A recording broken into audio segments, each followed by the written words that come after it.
Hi, let's get to the more challenged sums on indices. If you look at the harder examples, we're now going a little beyond a single number, asking you to find the powers, the roots, or the cube roots, or what it can be. Now let's link them more with addition, subtraction, and whatever. Let's look at this. Does the laws of indices apply to addition? No. We do not say that am plus an is equal to m plus n. Is that true? No, it's not true. Not for plus, but for times. If this is multiplication, you add up the powers. So please take note of that. Now, if we get back to here, we multiply first am times an. We look at that. Now, 4 cube is 4 cube. I leave it as it is. And I have 4 to the power 3 times 4 to the power minus 4. We add them up. 3 plus minus 4.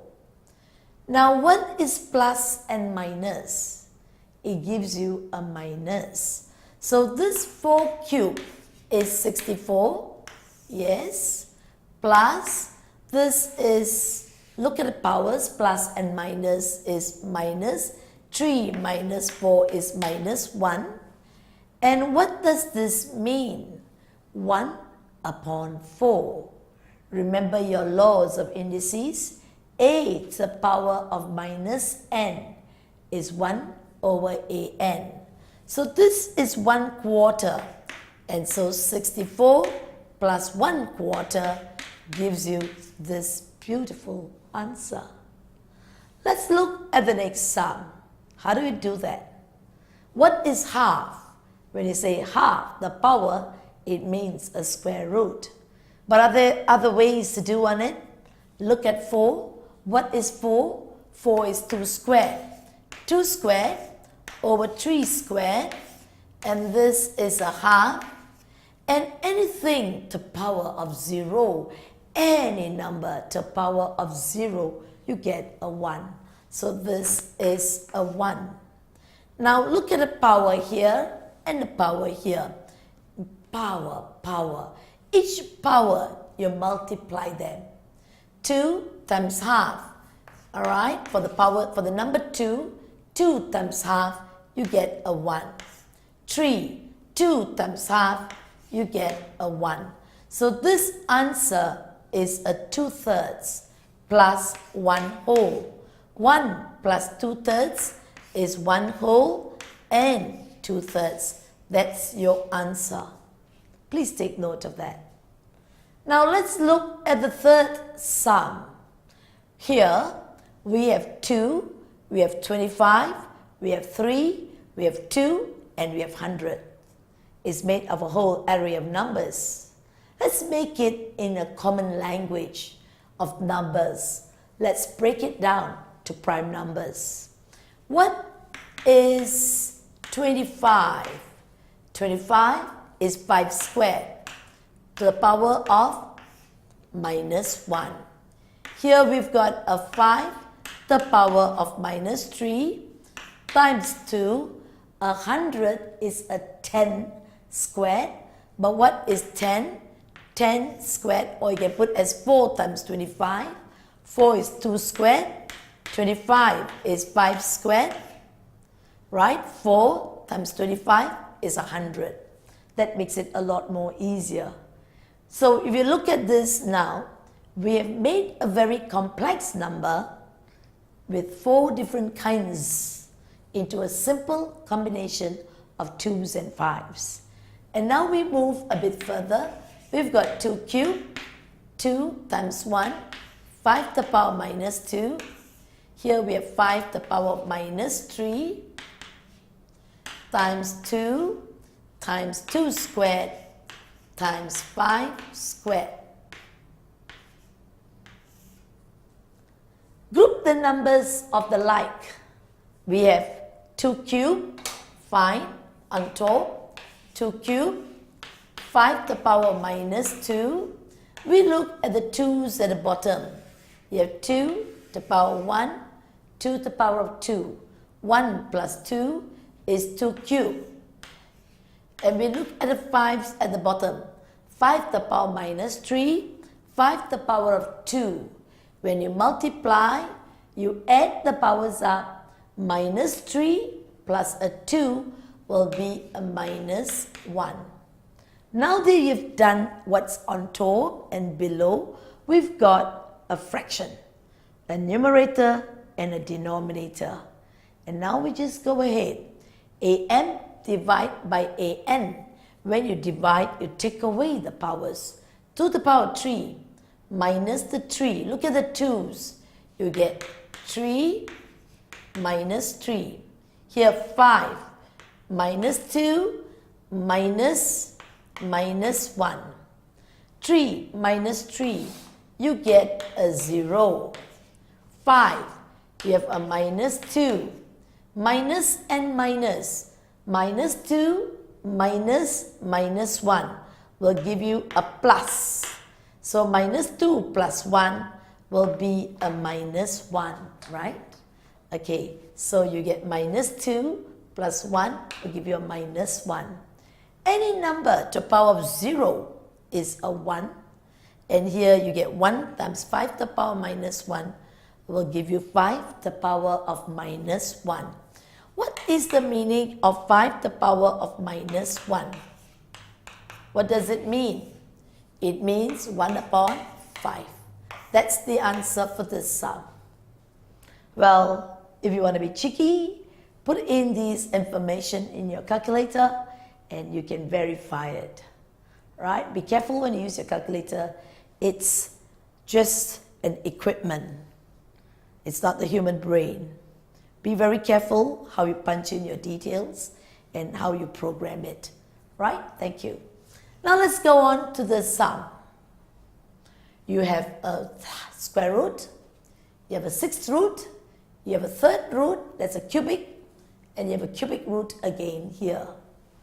Let's make it easy by expressing it in the form of indices. Right? What is 8 here? You look at 8, square root, which is half. What is here? 2, 1/6. It's the root. And here, 4 is right as 4, cube root, 1/3. And divide it here, 2, 1/3. What do we do next? We want to simplify this whole thing. 8. 8 is 2 cubed, right? Let's put it in a common language of 2's. Break it down. 8, 2 cubed. Outside, half. 2 to the power, times 2 to the power 1/6. What is 4? 4 is 2 squared, right? Times 1/3. Divided by 2 to the power of 1/3. Now we just got to multiply this. 3 times 1 over 2. You get a 2 to the power of 3 over 2. Here is 2 to the power of 1/6. Here 2 times 1/3. 2 times 1, 2 over 3. 2 over 3 divided by 2 to the power of 1/3. Now we've made it a very simple. When you multiply, all you need to do is to add up all this, add up, and then take away, because this is divide. Now, best language, change it all to sixes. 3 over 2 is 9/6. So you have 2 wholes, 9/6 plus 1/6 minus 4 plus 4/6. And you divide, you take away 2/6. Have you got it? 9/6 plus 1/6 plus 4/6 minus 2, 6. 9 plus 1, 10. 10 plus 4, 14. 14 take away 2, 12. You get 12 over 6. What is 12 over 6? 2 wholes. So you get a 2 wholes. 12 over 6 is 2 squared. And this whole answer is none other than a 4. Right? Don't you find it easy? We break it down to prime factors. What is 8? 2. We look at 4. And then we do the laws of indices. If you are multiplying, you add the powers up. If you are dividing, you take it away, minus, and that's what you get. Let's look at the next sum. Look at that. One look will tell you what is this. Don't worry about what's inside. As long as it's all contained in the bracket, to the power of 0, what is it? 1. Look at 16. What is 16? 2 to the power of 4, to the power of minus 3 over 4. Here is a plus. What is 1 over 27? 27 is 3 cubed. And you have a minus 2/3. And this is a times. This whole answer is equivalent to 1. Now you look at this. Power, power. You've got a 2 to the power of a minus 3. Now if you look at this, when you have 1 over an, is a to the power of minus n. Right? 1 over an is a to the power of minus n. 1 over 3 cubed. What does that become? 3 to the power of minus 3. Look at that. 1 over 3 cubed is 3 to the power of minus 3. Multiply by a minus 2/3 times 1. Right? Minus times minus gives you a plus. Cancel the 3. You get minus and minus, you get the 3 squared. And if you look at this number, 2 to the power minus 3 is 1 over 2 cubed, which is 1 over 8, plus here, minus times minus is a plus, 3 squared, which is a 9. 3 to the power 2 is a 9. 9 plus 1, 8. You get 9 wholes and 1 8. That's your answer. Got it? Excellent. Now, isn't indices getting easier with you? Do you find the laws of indices coming in really handy? Always have the laws of indices at your fingertips. Look at this number, 10 to the power 4, plus 10 to the power 3, plus 10 to the power 0, plus 10 to the power minus 1.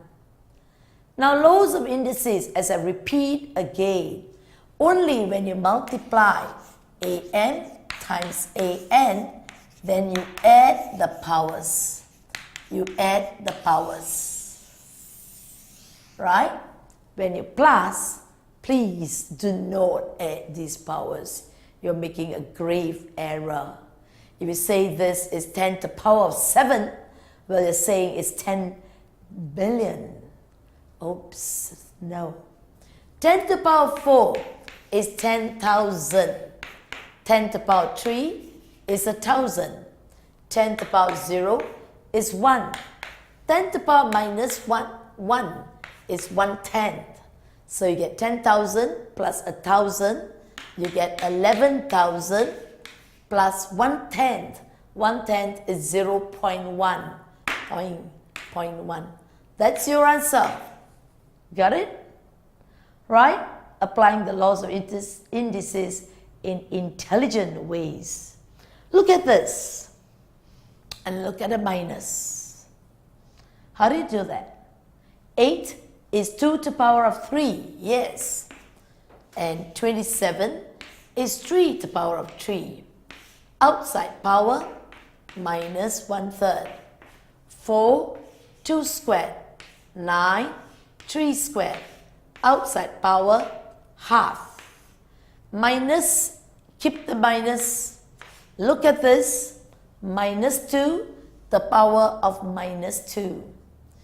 If you look at minus 2 and the power of minus 2, what does minus 2 means? When you have a n, if you look at 1a, the power of minus n, what does it mean? It's 1 upon a, the power of n. We can go this way or this way, either way. Now we're going this way.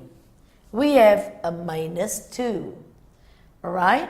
So it's 1 upon minus 2. This whole thing is going to be squared. Look at it, the n goes down. A to the power of minus n, 1 over a n, 2 to the power of minus 2. Be very wary of the minus there. It is 1 upon minus 2 squared. Leave that alone. Let's go back here. Power, power. You get 2 to the power of minus 1. Here, 3 to the power of minus 1. Here, 2 to the power of 1. 3 to the power of 1. Minus, alright? Look at this. Minus 2 times minus 2. Doesn't it become easier? Minus 2 times minus 2 is a plus. The minus is repeated 2 times. Minus and minus is a plus. 2 times 2 gives you a 4. So this answer is actually a 1/4. Now if you look at this, 2 to the power minus 1, and I like to just give you a little bit of a brief information. When you have 2 to the power minus 1, 3 to the power minus 1, they both have a minus 1. You can write it as 2/3 the power of a minus 1. Remember this minus law again? You can put it as 1 upon 2/3 the power of 1, right? Minus, remember a to the power of minus n is the same as 1 over a n. A gentle reminder again, minus 1 is common. Take it out and minus, let's make it, this is 1 divided by 2/3, which becomes 3 over 2. So this answer is 3 over 2. 3 over 2 times 2 over 3 minus 1/4. Cancel all that. All this becomes a 1. 1 minus 1/4 gives us 3/4. Ooh, this is not easy. But using the laws of indices, it helps us to sail through such challenging problems like this. Just do it step by step.